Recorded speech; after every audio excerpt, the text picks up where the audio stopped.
And now, with all the very latest from around the world and here at home, it's the ITV News.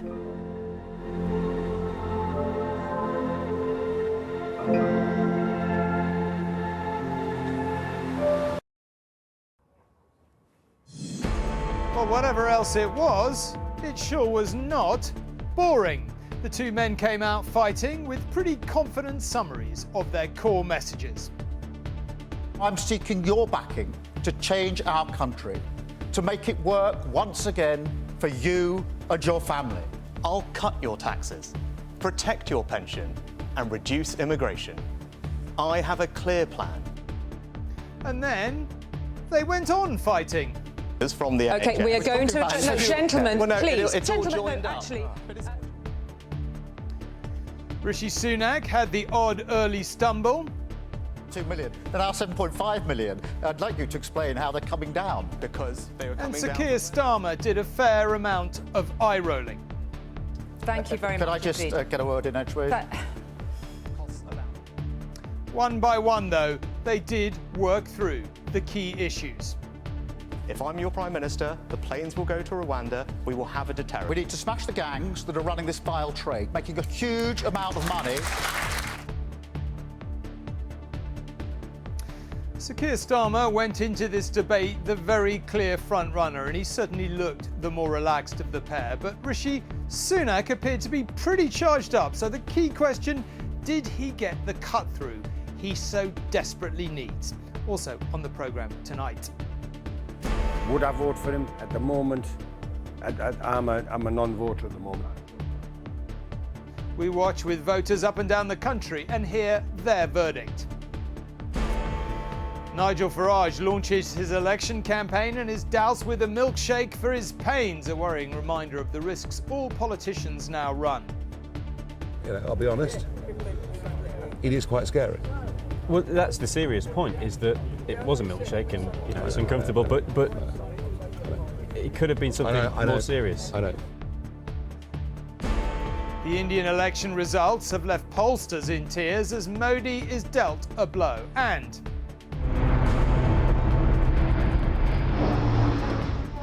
the RAF flypast for the last surviving veterans returning to the French beaches 80 years after D-Day.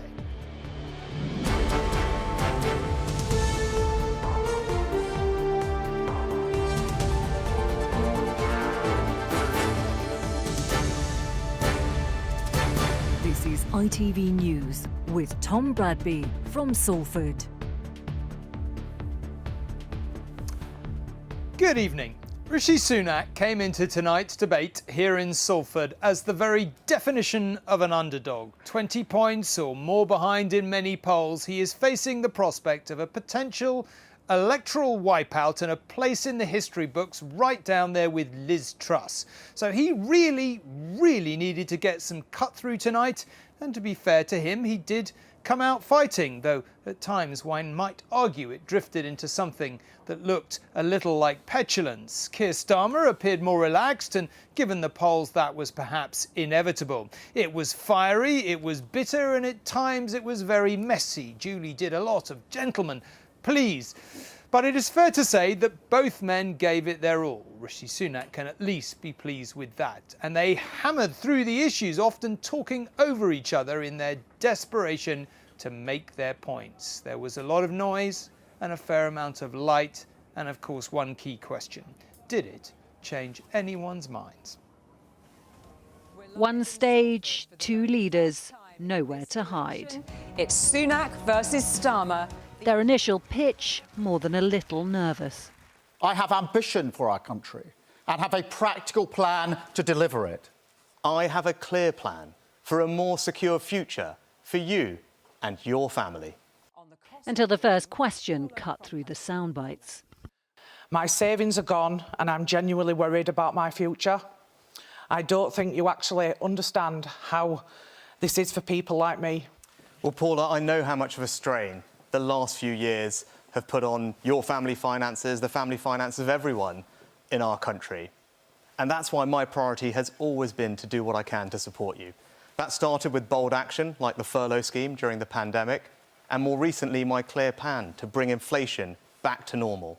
I do know the anguish of worrying when the postman comes with a bill. What is that bill going to be? Can I pay for it? Are you saying I don't think the Prime Minister quite understands the position that you and other people are in. 14 years. Rishi Sunak, the underdog in this race, had one point he really wanted to hammer home. Can we just, you want to put everyone's taxes right. up by £2,000. £2,000 worth of higher taxes. He would put up everyone's taxes by £2,000. The frustration showing on Keir Starmer's face.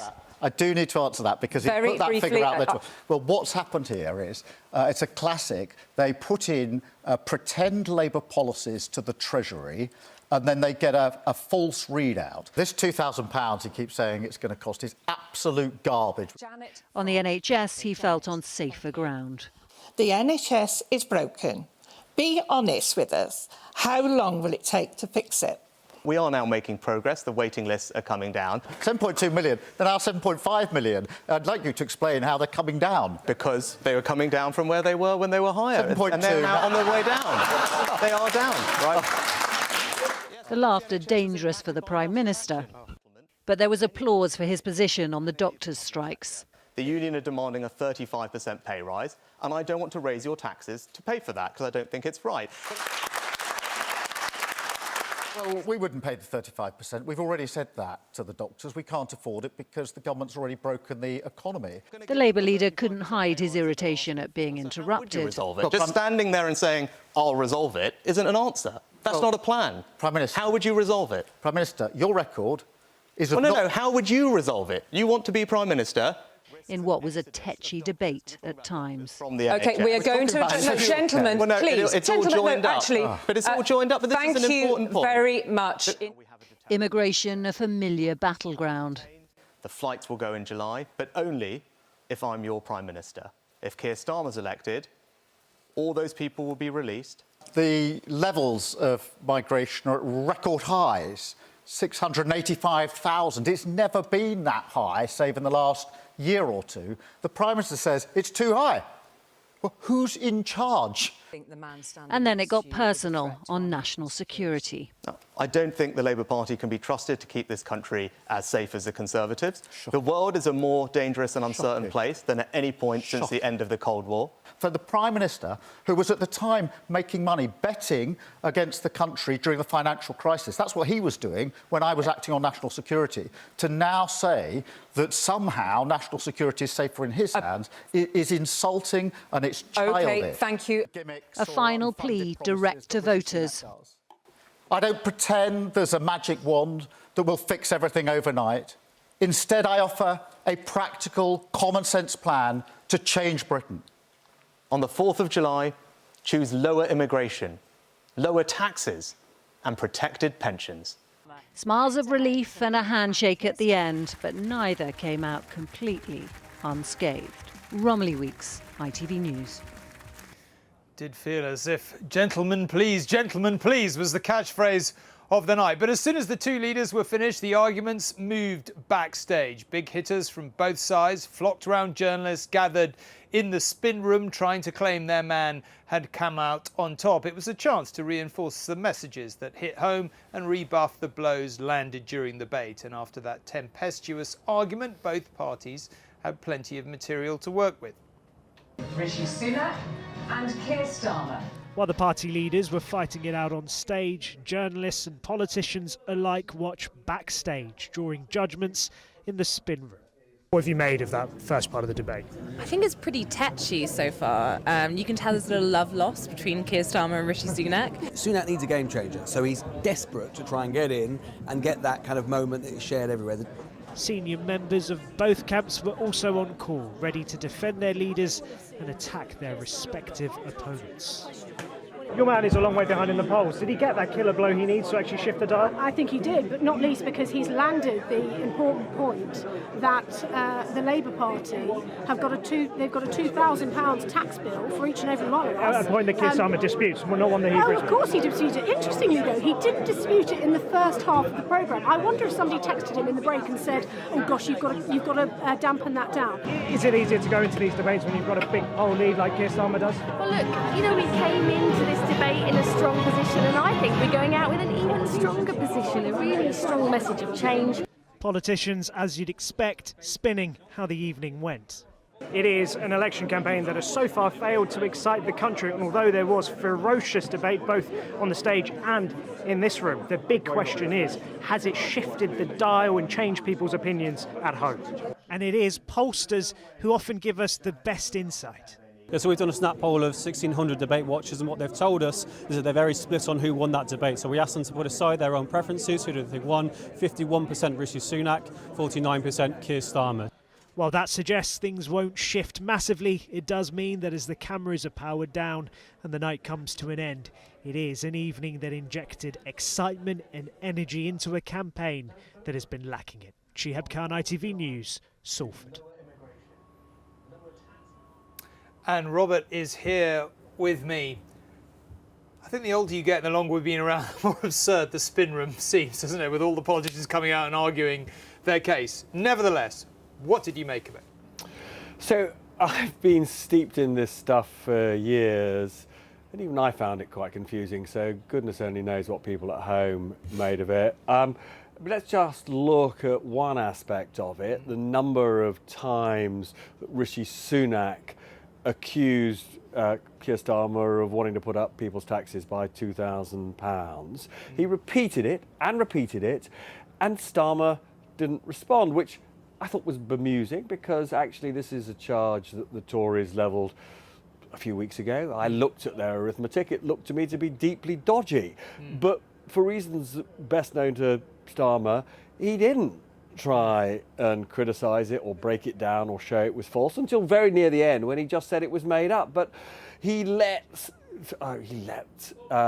Sunak level this charge. Now, on the other side of it, Rishi Sunak, actually, apart from talking about the furlough scheme, which he introduced, that scheme to subsidise companies to keep people in work during COVID, I hardly remember a single thing he said about good stuff that the Tories had done in the 14 years that they've been in power, which is also sort of extraordinary. So at the end of the day, I think one was forced to make a judgment based on, I think, his sort of impressions of performance. And at the end of the day, Sunak appeared to have more energy. And although Starmer was sort of steady, I wasn't surprised that at the end of it, a snap poll of 2,000 people by YouGov showed that Sunak edged it a bit. They say by 51 to 49. That felt a sort of reasonable assessment. And actually, for Sunak, that is sort of an incredible triumph in the sense that if you think about what the polls are showing about how negatively British people see him, how negatively they see his party, for him to have edged a debate in those circumstances, I would regard for him and his advisors as a pretty extraordinary achievement. OK. Robert, thank you very much indeed. If you heard some bad language behind me there, I apologise for that. Now, of course, the politicians can spin as much as they like, and Robert and I can stand here and talk until the cows come home. But what really matters is how you, the public, read tonight's debate. It's clear the studio audience felt both leaders had their moments. But what about the many more watching at home? Our cameras were filming in households across the country with people from all sides of the political spectrum as they tuned in. What they saw tonight could be decisive when votes are cast in a month's time. So what are these two men going to offer us? Households across the country were all ears tonight as party leaders competed for votes. In Kent, cafe owners Peter, Julie, their son Jake and friend Mary. 300 miles north from Dorman's Social Club in Middlesbrough, pals Gordon, Harry, Lil and Tommy. In Liverpool, student housemates Emma, Maeve and Emma. And in Portsmouth, siblings Diren, Jayesh, Seema and her husband John. From the off, it was the cost of living that stirred emotions. I know how much of a strain the last few years have put on your family finances, the family finances of everyone. He's lying, you haven't got a clue. Our bank balance has got lower and lower. We are working 7 days a week at the moment to cover the bills. Liz Truss crashed the economy. She did, but Rishi Sunak brought it back. Yeah, that's not fair to bring What are you going to do about it? Perhaps unsurprisingly, immigration also drew strong opinion. The government's Rwanda policy causing division in Middlesbrough. Now we have a deterrent ready to go. Migrants have been detained. The flights will go in July. It's not a deterrent, though. It's not. I would say we're going to send you to another country, a deterrent. If people... What is Australia doing? If people... I'm not bothered about Australia, I'm bothered about this country. How long has it been a policy of the Tory party that we're going to go and send people to Rwanda? It hasn't stopped the votes. Yeah. Yeah, I think that's... If once he puts that in place, people will think twice about coming. It might not stop. They might start thinking, OK, UK's not the only place. We can go to other places as long as it's safe. Away from immigration, Keir Starmer's pledge to abandon the idea of national service was enthusiastically welcomed among the first-time voters in Liverpool. But what I won't be doing is sending you on national service, some sort of teenage dad's army. Yes. Breaks Queen.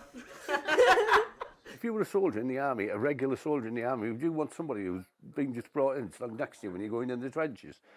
Sure would have wouldn't. Rishi Sunak, look, you do national service, you become a more natural leader, become more assertive, get down, give me 50 push-ups, and then we'll talk about it.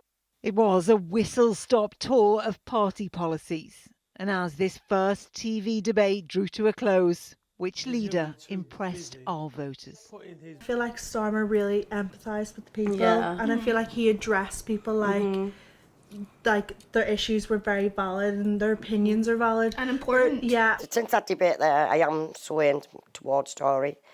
My father would tend over in his grave because he was always a Labour. Clearly it's time for a change. The Conservatives have failed, so clearly Starmer won the debate.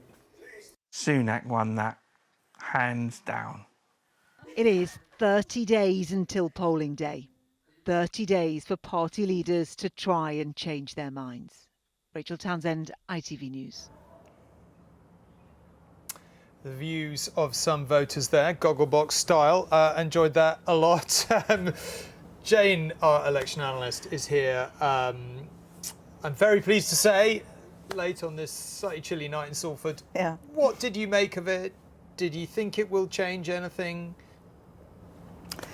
Well, as Robert was saying, the YouGov Snap poll showed that Rishi Sunak had, I think, slightly overperformed in terms of outperforming expectations. But when you just kind of sit back and think about that debate, did we really learn anything deeply? I mean, if you think about the old ideological battles of left and right, you know, this was a debate where they were arguing about the calculation of a £2,000 potential tax increase. You think about the last kind of few years of the cost of living crisis and people really, really struggling.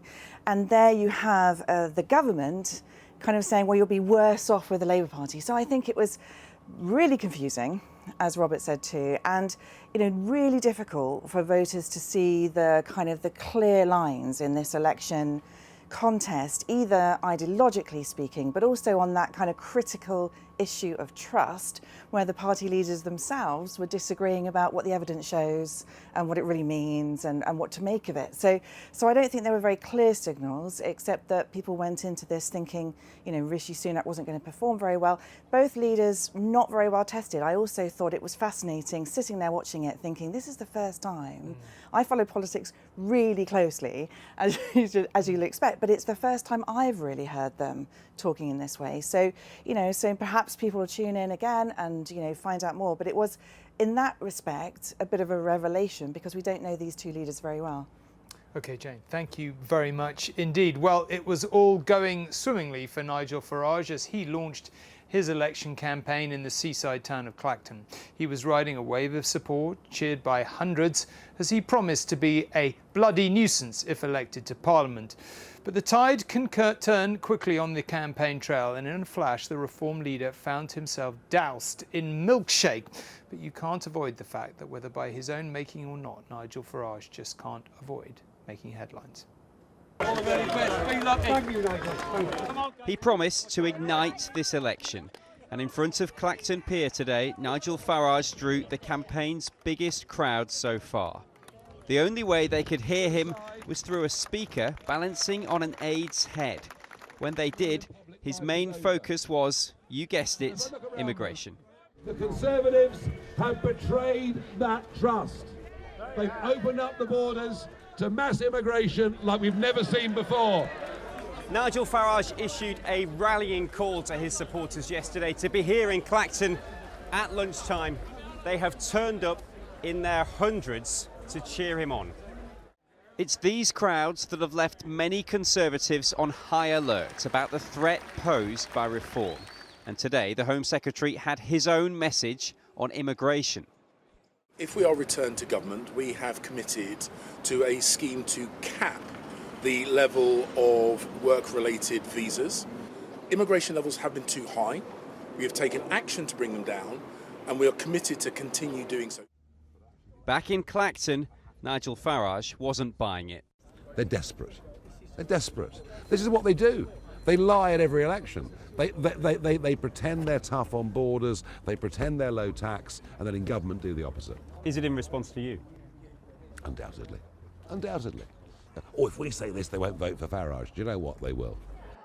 But Labour are also facing questions about immigration. The party says it will cut net migration, but hasn't set a target. Most economists say reducing immigration would harm the economy. As Nigel Farage left one pub earlier, a milkshake was thrown over him. One woman has been arrested. No one goes out and does the Old Style Street campaign in the way that I do. And this is the risk that goes with it. And I'll be honest, it is quite scary. Well, that's the serious point, is that it was a milkshake and it's uncomfortable, but it could have been something more serious. I know. And is that something you think about? It's a very tough question to answer. I try not to. Farage later tried to brush off the incident. He has shaken up this campaign, but his sights are set on shaking up the right of British politics. Harry Horton, ITV News, Clacton. It's not just reform hoping to make gains at the expense of the Conservatives. The Liberal Democrats are hoping to pick up swathes of votes from moderate Tories. In the past hour, Anushka sat down with Sir Ed Davey, along with the leaders of the SNP, Greens and Reform, and she joins us now. Anushka, what were your main takeaways this evening? Well, I wanted to try and give them a grilling. I've just come up from doing it now to talk about their policies, to look at their costings and try and, understand if their sums actually add up. They had all, from here in London, watched the leaders debate, their head-to-head. I have to say, none of them were very impressed. Now, you might say, of course, they would be criticising Labour and the Conservatives. This is an election and that is politics. Let's just have a listen to what Stephen Flynn, the Westminster leader of the SNP, had to say. For the people of Scotland, 50% of whom believe in independence, they have to determine whether they want to vote for a party who will put the NHS first, action on the cost of living, rejoining the European single market, and of course seeking to develop net zero, and who also believe in Scotland having the right to determine its own future, or whether they want to vote for a unionist Labour Party that doesn't want that to happen, that wants to stop Scotland's democracy. I also asked Stephen Flynn whether he would support England when Scotland are not playing in the Euros, but he didn't hesitate. The answer was very much no. On the Lib Dem leader, I wanted to understand, if you're a power broker in a hung parliament, what would be your priorities? Ed Davey wasn't really biting on that. He wanted to talk about the policies that he likes overall. He insisted it's fine to go down a slide on a rubber ring. It doesn't make him less serious. As for Richard Tice, now chair of the Reform Party, I asked him, how did he feel about that demotion? I'm delighted that Nigel's getting stuck in. Not a bit fantastic. embarrassed? Not at all. Look, we had 1,000 people in a constituency where Nigel's standing today in Clacton for his campaign launch. We're off. What's Absolutely he got fantastic. that you haven't then? But Nigel's the most experienced, most well-known politician in the country. And together, we're making a rapid change. I should say he wouldn't admit that Nigel Farage now calls the shots. I suggested it was a job share. The Green Party, meanwhile, just felt that they needed to be more focused on the environment. OK, Anushka, thank you very much indeed. And viewers, In Wales, we'll be able to watch an extended interview with the leader of Plaid Cymru after the news, and there'll be a chance for you to see the UK's 7 largest parties go head-to-head in another ITV debate next Thursday. But of course, some of the country's smaller parties will also be hoping to attract voters put off by the traditional heavyweights. Here is how they reacted to tonight's debate.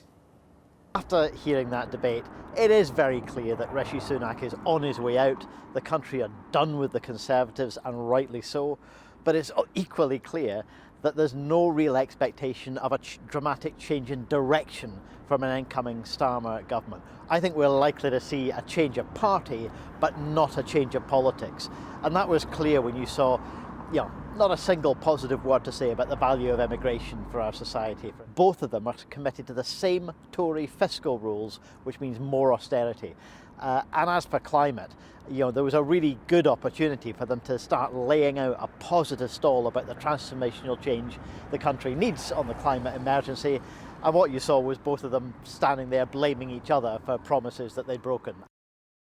There's no concentration whatsoever in Scotland. I'm pretty certain the word Scotland did not cross the lips of either Keir Starmer or Rishi Sunak.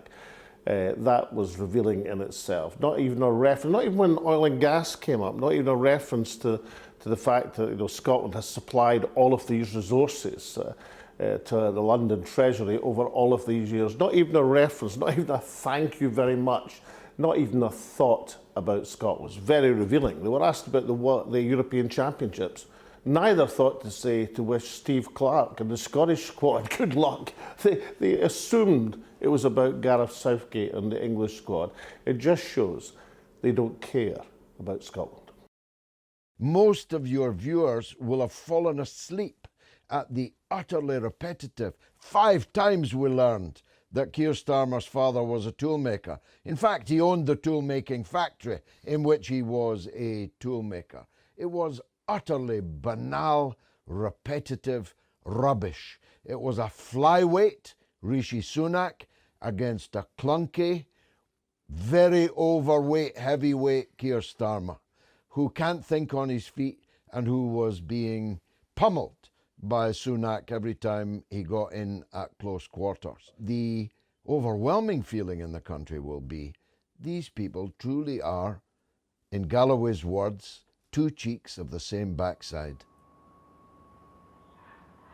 And we will, of course, have even more reaction and fallout to tonight's debate on tomorrow's episode of Talking Politics, the election. So please do join me, Robert and Anushka, every weekday throughout the campaign, live on ITVX at 4 p.m. And you can also catch up on the news section of ITVX, or indeed listen via your favourite podcast platform. Still to come on the programme tonight. Modi claims victory in India's election, but it's not the landslide he was hoping for. Plus, a poignant return to northern France for the last surviving D-Day veterans. It's a journey that I will make until I can't make it. I survived, they didn't. All of that coming up in just a few moments after this very short break.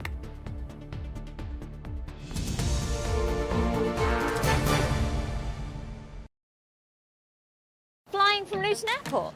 We'll take you from London St Pancras to the terminal in as little as 32 minutes, from just £10. So, let's go. Let's go for some adventure. Let's go for some memories. Let's go for some sun. No traffic, no stress. Let's go on the Luton Airport Express. I am Usain Bolt, and I like to do things fast. And now fast just got better. Fast just got better. Fast just got better. New Persil Wonder Wash. Blast away invisible dirt and sweat, even in 15 minutes. Our first ever detergent designed for shorter cycle. Better on odor, better on fragrance. New Persil Wonder Wash. Fast just got better. ITV Win is here, and it's time to get back in the draw for a chance to join our list of winners from all across the country. You could be in with a chance of winning £100,000 in tax-free cash. How about a brand new car, a luxury holiday, or even the deposit on your dream home? £100,000 is not something you want to miss out on. So no matter where you are in the UK, scan the QR code or visit ITV Win today to enter. Don't just sit there, win there.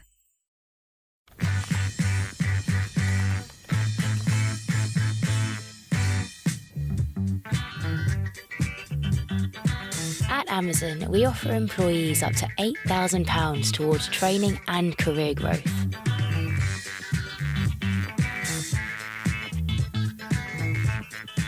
So you can learn new skills you never thought you'd have.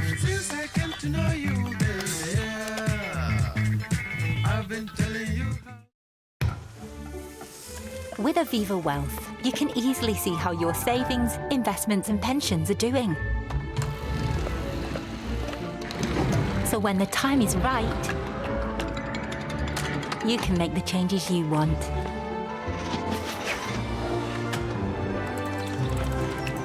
Helping you put the right pieces together for your future. It takes Aviva Wealth. Savings, investments, pensions.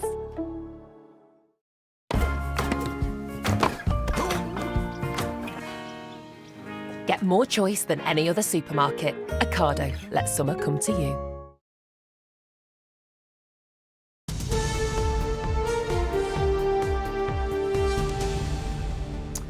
Welcome back to Salford, where tonight's first election debate took place. But let's turn our attention to India now, where all the debates finished weeks ago, and they now have the result of their mammoth general election.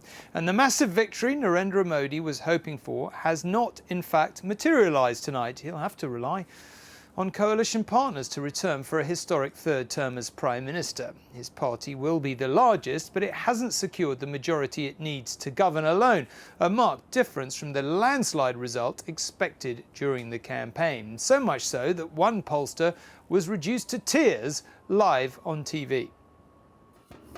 The bands had been paid for, so the drums set a strong beat, and the celebrations went on as planned at Narendra Modi's party headquarters. But instead of revelling in another landslide victory, the BJP is reeling from a shock result. Oh God! Exit pollsters were left in tears as it became clear they had got it very wrong and Modi had lost his majority. Having still won the most seats in Parliament, the Prime Minister still claimed this had been a decisive win. We are all very grateful to members of the public.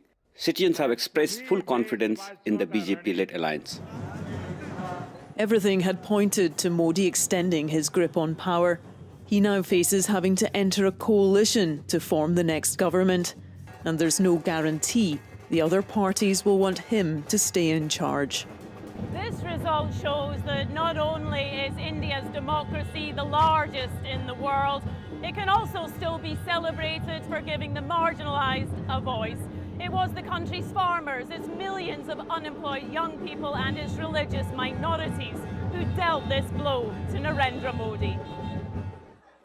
It is a familiar name in Indian politics who led the resurgence of an opposition. Rahul Gandhi has pulled off one of the biggest political upsets in the country's history.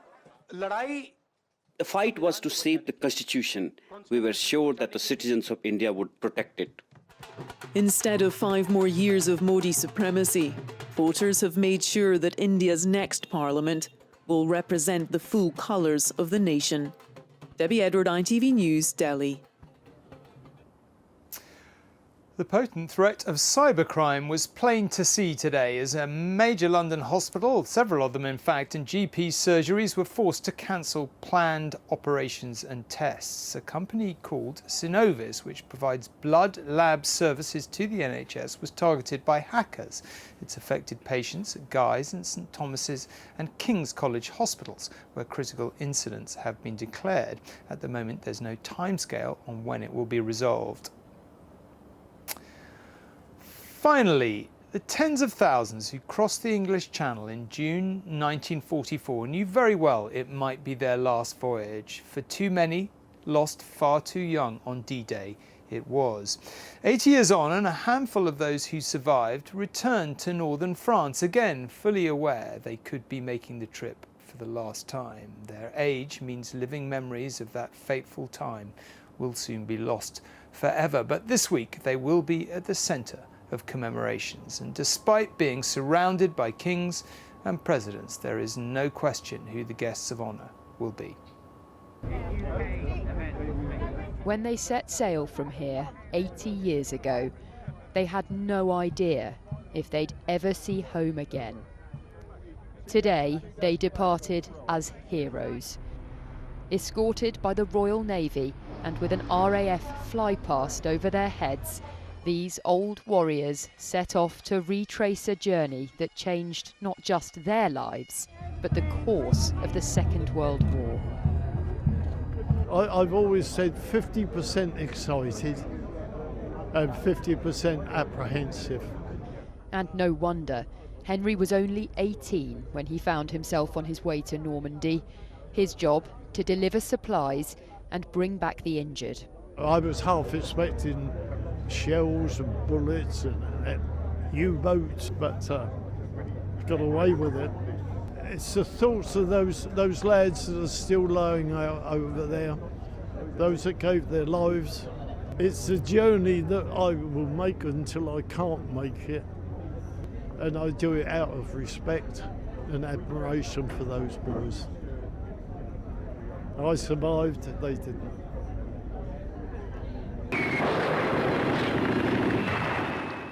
Thousands of Allied troops were killed on D-Day alone as they fought their way onto Normandy's beaches. It was the biggest seaborne invasion in history and ultimately the moment that began to turn the tide. You must feel proud of what you managed to achieve that day. Yes, definitely, without a doubt, until I saw the rows and rows of graves of ones that didn't make it. The real heroes, they were heroes. Every one of those men and women that took part in the Normandy invasion probably knew they would never come back. And that is why, in their late 90s, these veterans continue to make a journey that must be as exhausting as it is emotional. This was the final voyage for so many of their comrades, and 80 years on, they know this could be the last time they make it too. Chloe Keedy, ITV News in the English Channel. A reminder there of the price paid to preserve all our freedoms, a timely one. Perhaps that's all from here in Salford. I'll see you tomorrow on News at 10. But for now, thanks for watching and good night.